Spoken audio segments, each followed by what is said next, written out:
চলো আজকে তোমাদের এই ব্রাশ দিয়ে ভ্রু আঁকানো শেখাই। তো এটা কিন্তু সমান ব্রাশ না, এটা কিন্তু একটু খাবা ডাবা ব্রাশ। তো আমি ফার্স্টেই সোজা করে দাগ দিয়ে নেব, মাঝখানটা একটু হালিয়ে নেব এবং লাস্টের দিকে একদম হালিয়ে দিব, মানে একদম শুয়ে ফেলে দিব। অ্যান্ড এটার যে চিকন সাইডটা আছে ব্রাশের, ওইটা দিয়ে আমি ভ্রুর লাস্টের সাইডটা করে নিব। তো দেখতেই পাচ্ছ ভ্রুটা কত সুন্দর লাগছে। সো এটা একটু হালকা হয়েছে, এটাকে আমি আরেকটু গাঢ় করার জন্য ব্ল্যাক কালারটা আবার ইউজ করব।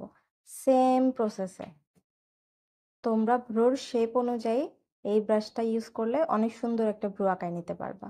সো এটা কিন্তু উঁচু নিচু ব্রাশ এবং খাবা ডাবা। খাবা ডাবাকে শুদ্ধ ভাষায় কি বলে?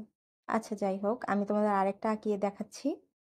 তো এটা আমি আবার সেম প্রসেসে ভ্রুটা আঁকবো এবং যে উঁচু সাইডটা আছে ব্রাশের ওইটা দিয়ে, মানে চিকন সাইডটা, ওইটা দিয়ে আমি লাস্টের দিকে ভ্রু আঁকাই নেব। সো তুমি দেখতেই পাচ্ছ আমি কিভাবে ঠিক করছি এটা। আসলে আমি ভালোভাবে বুঝাতে পারছি না, তোমরা আশা করি দেখলেই বুঝবা। সো আই হোপ তোমাদের ভালো লাগবে। আল্লাহ হাফেজ।